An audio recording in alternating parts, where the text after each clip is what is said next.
I'm your host, Sean MacKenzie. Thank you for joining me once again on my channel on data engineering and data analytics. In this episode, we're going back to our data engineering playlist, and we're going to talk about .NET and how to open Excel files in .NET when you can't use Microsoft Office and you can't use an ODBC driver or something like that. Now, sometimes you just need to open that Excel document and go through the rows and columns of whatever data is in there, and you don't have any access to those things, and so you need a way to do that. And so the way that I discovered was to use the NPOI library, which is a fantastic little module that you can get from NuGet, and it can really help to make it simpler to access and go through your Excel files, particularly XLSX files, although it does support XLS files as well. Now, where I discovered that I needed this lovely little module was when I needed to do an ASP.NET application for Azure App Services, which is a nice hardened environment for doing an ASP.NET application, but it doesn't allow you to install things like drivers and things like that to, so that you can connect to Excel, although it does have some drivers for like SQL Server and things like that installed. And of course, it doesn't have Microsoft Office on the target platform environment, and so you need another way to open your Excel files and to use them without drivers and things like that. So without further ado, let's get to our NPOI Excel reading in VB.NET. Interested in coaching or seeing what's happening behind the scenes here?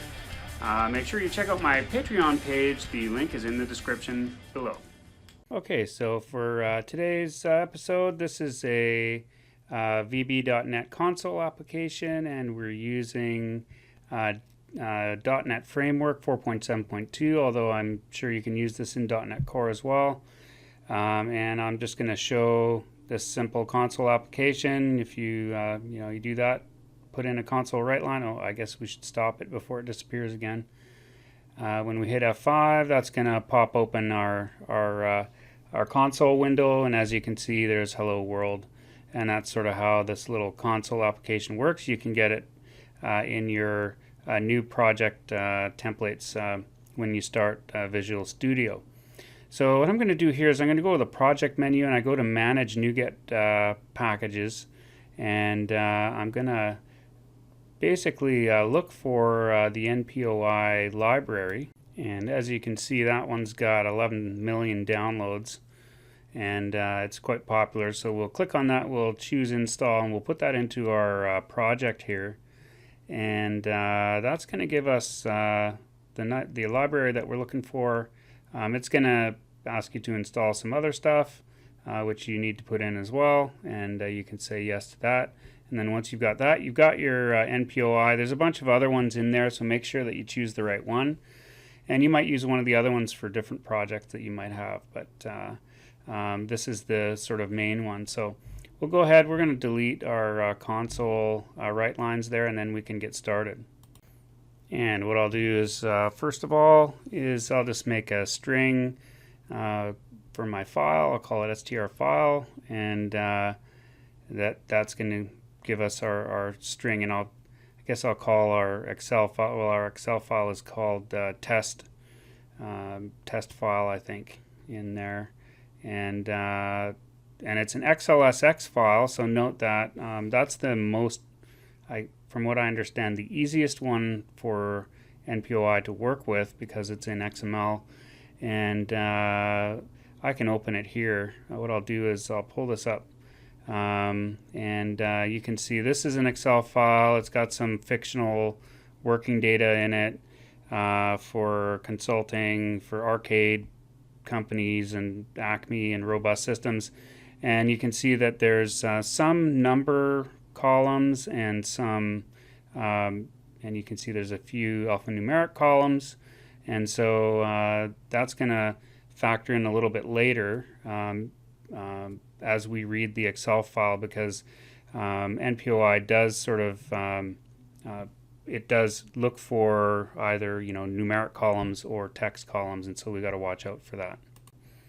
Now, the next thing we can do is we'll set up our workbook, and so in a kind of a similar way to how you work with workbooks and worksheets in VBA, you can do kind of the same thing with this NPOI user model sort of library, and you can see the selections coming up as I type in there, and so I can just pass my string into the workbook selection, and then it's going to pass back the workbook, so long as everything opens correctly. I'm not adding any error handling to this. You can go ahead and add whatever kind of error handling that you want in your project. I'm just sort of demonstrating the methods here. So there's our number of sheets. I've loaded that into an integer variable, and that's one of the selections you can get from looking at your book. And then once we've got that, we can set up our worksheet, and that'll be in a similar fashion to what we did with our workbook. And I'm using this XSSF and then user model, and then our worksheet, if I can type correctly here, and that's going to set up a variable for our sheet, which we'll load here. And from there, we can specify whether which sheet that we want. You can actually get the sheet name at a particular location, or you can say get sheet at. And I think this is one base. It might be a 0. I'll come back to that as we try and run this here. I haven't actually opened this model for a little while. And I'll add some feedback for the user here, so for us, so that we can see how quickly things happen and what the performance is like. We'll add opening workbook, and we can report the number of sheets that we have found in our workbook. There's actually all kinds of methods and properties available in the library, and I'll scroll through some of those at the end of this video so you can see the kinds of things that you can do with this library. And there's actually a lot. So I'll go ahead and I'll get the name of the sheet that we're working with. You can do that as well, just by asking for the sheet name. And I'll put that into a string there and write that out, so that at each step of our process here, we're going to be able to see what's happening. And from there, we can look at the number of rows. So in order to do that, we can do, obsheet dot, I think it's physical number of rows, and there we go. And that can give us the number of rows. Now that's kind of what it finds in the sheet. I think there's other ways that you can go in and select, ranges and things like that. So this is kind of like a fast way of getting a table from your sheet. It will get multiple sort of tables from one sheet and put it all into one sort of big table that doesn't really, you have to like loop through it and parse those out, but you can do it. And in this case, it's going to just get the number of rows. We'll write that out. We'll close our book, which is important. We'll do that at the end. And I'm not so worried about it since it's just on my machine here. We would normally put that in a try catch block and put a finally on there. And yeah, there we go. So if we run it with F5, and I think it's because that sheet's at 0, not 1. So it is 0 based, not 10. 0 based. So let's see what happens if we run that with 0. So we should get everything, get it open and closed, and access to all of the the sheet. There we go. So that's what we're looking for. We found one sheet in there. It's got a sheet called work hours, and for 445 rows, and that's kind of what we want to see. So now we can go ahead and take a look at what the what the data is in there. Okay, so let's go back and take a look at this worksheet here. I'm going to grab a couple of columns. So you need to make sure that you know what, basically what's in the cells of the columns that you're importing. You can, as you scroll through, you can get the value from the cell there. You can analyze the cell to see if it's to see if it's a string or an integer or a number, I should say.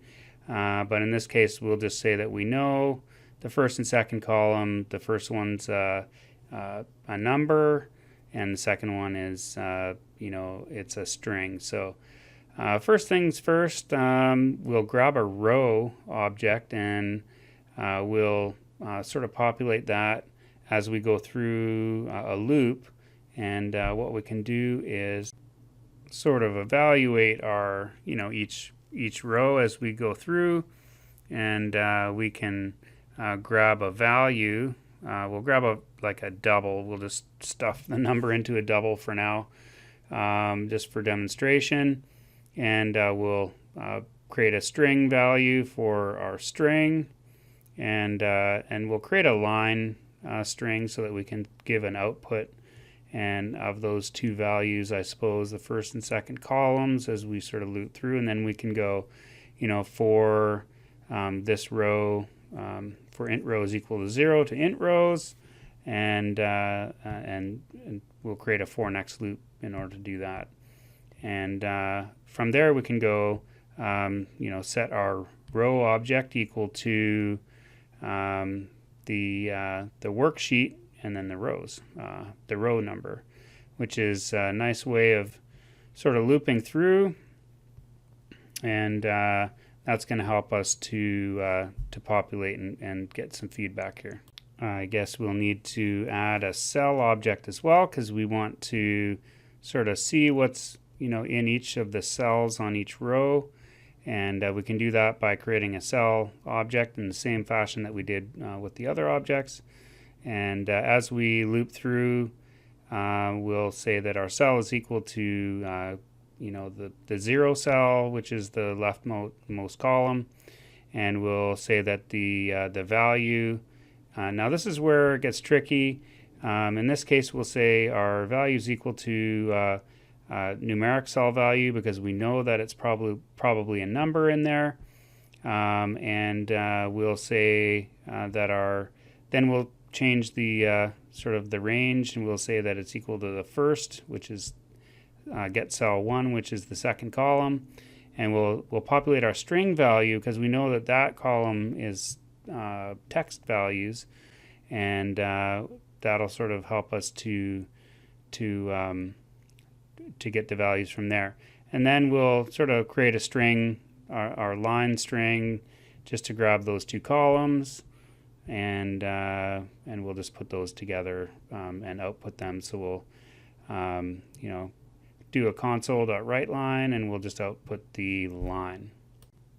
And let's just run this. We'll hit F5 and see if we broke it. There we go. It starts up and starts going through. Oh, there we go. We've got an error, and can't get a numeric value from there. And that's probably, I think, because that very first column has got the row headers the column headers in it. So what I'll do is I'll stop that, and we'll start at row 1, which is actually the second row, and see what we get there. Oh, it went through everything, and then it died, and then that's kind of a similar problem to what we had there. I think that's going off the end. There's probably one row off the end there, and there we go. So if we run through all of the rows, we can output those, or we could use them for some purpose, inserting into a database or whatever. We could grab those two columns, and as you can see, it grabbed everything for those two columns from the Excel sheet, opened the Excel sheet, grabbed the values, and closed it, I should say. And so we could change the values and try that. And let's try, say, 2 and 5. columns 2 and 5 and run that one and just see what we get here. That'll be 2 different columns. So there you go. I've got another numeric and a string column, and outputted their values into the console. Like I said, you could do whatever you want with them at that point, and that makes it very, very handy. Now I should note that there's a ton of things that you can do with this library. I mean, we just read this Excel sheet, but if I go down and sort of look at what's available in our IntelliSense here, you can see if I look at the row, I can do all kinds of things. I can copy and aggregate and you know, get all kinds of values from the row, which is really very, very, very handy. And in actually manipulating our Excel workbook, we can also do the same thing with the cell, the actual cell itself. You can you know, you can make all kinds of changes to the workbook that are supported by Excel, which is really very handy as well. And if we look at the sheet, you can see that, you know, we can create rows, we can add, we can do all kinds of stuff and set, you know, set various properties and things and get values. And so that makes the sheet object very handy as well. And that's something that we really, I think, if you're working intensively using Excel in your projects, that's going to help a lot. And we can look at the book as well. It has a lot of different sort of properties and methods that are exposed, and we can see, you know, we can find out the number of sheets, the sheet indexes, you know, we can count the number of books, we can do all kinds of stuff. And so at each sort of level of your Excel hierarchy, you can do all kinds of changes and read and do updates and things like that. And that is how you can read, write, and manipulate your Excel files in VB.NET without an Office installation or OLEDB drivers or ODBC drivers. I hope you enjoyed today's discussion on how to use NPOI to read your Excel files in .NET. If you like what you saw today, please make sure to give the video a thumbs up. Make sure to subscribe to the channel if you have not subscribed yet, and click the bell when you see the bell so you'll be notified of any new content that I put up. If you have any questions or comments, put those in the comment section below, and I'll do my best to answer any questions you might have. Have a great day, have a safe day, and I'll catch you next time.